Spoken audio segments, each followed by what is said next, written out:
Welcome NEBOSH students. Now let's talk about crown bodies and how they are immune from prosecution. This is highly relevant if you work for a crown body and you're talking about this crown body in your NEBOSH NG2 practical project. Because in your NG2 practical project, you have to talk about the general legal arguments. And, well, you might be tempted to say what everyone else says, to say that your organisation could be prosecuted under the Health and Safety at Work Act and could be fined. And yet, no, it can't. Let's take a look at some of the crown bodies who might be immune from prosecution. So here they are. What have we got? We've got the Ministry of Defence, so pretty much anything army related. They've got the Border Agency, the Highways Agency, Health and Safety Laboratories. This is really funny. This is really funny. I love this. So the HSE have a laboratory, and well, it's actually not very, oh my bloody hell, it's not funny at all.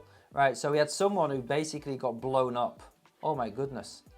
Burns to the operative. Right, that's not funny at all.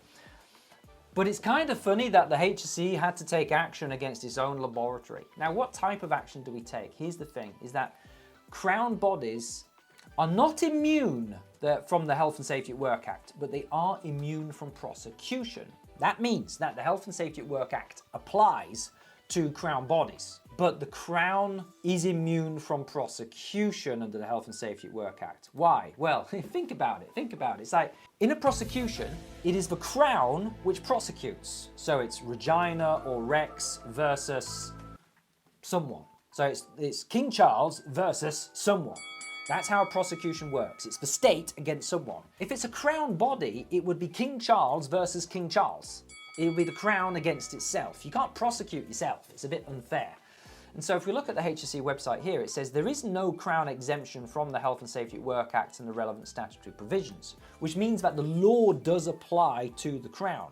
But the crown cannot be prosecuted for breaches of the law, including failure to comply with improvement and prohibition notices. So that means that the HSE can serve an improvement or prohibition notice on a crown body, and they can effectively just ignore it, and there would not be any prosecution. However, there are administrative arrangements in place by which crown bodies may be censured. Censured, right? So there's a thing called a crown censure.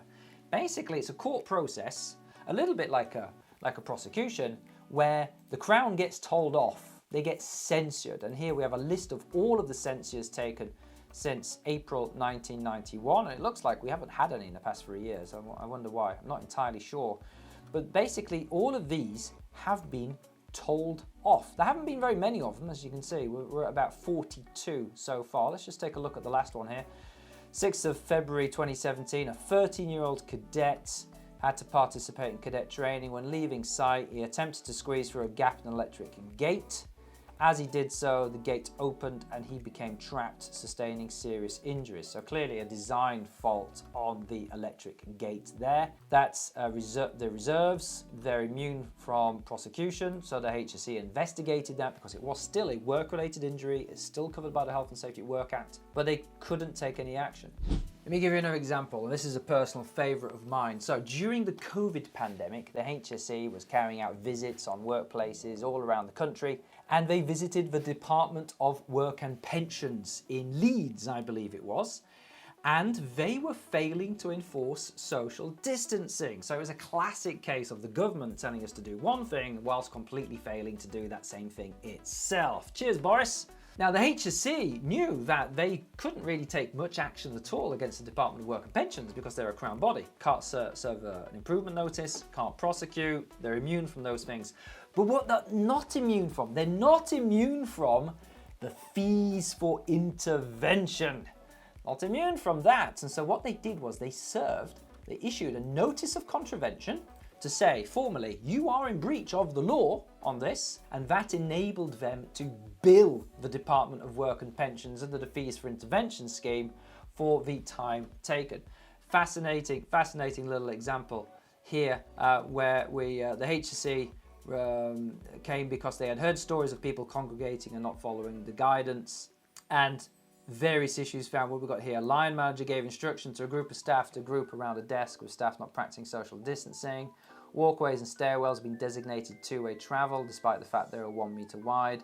And small table breakout pods were not sufficiently labelled as unsafe to use. Anyway, so at the time, They billed them £157 per hour for their time. I don't know, it doesn't actually say how much they got billed in total. Now, how does this relate to your NG2 practical project? Well, it means that in your general legal arguments, you want to avoid saying things like you can be prosecuted and fined. Instead, show the examiner that you really know your stuff. Show the examiner that you understand the Crown body exemption from prosecution and say this organisation is a Crown body and the Health and Safety Work Act still applies, but it is immune from prosecution. That said, here are some of the other legal things that could happen. A Crown censure and bills under the Fees for Intervention scheme, and of course, compensation claims still apply, very much so. So, I hope you found that interesting. Isn't it interesting that that the government makes laws and then allows itself to be immune from prosecution under those same laws? I just love that. Best of luck with your NG2 project.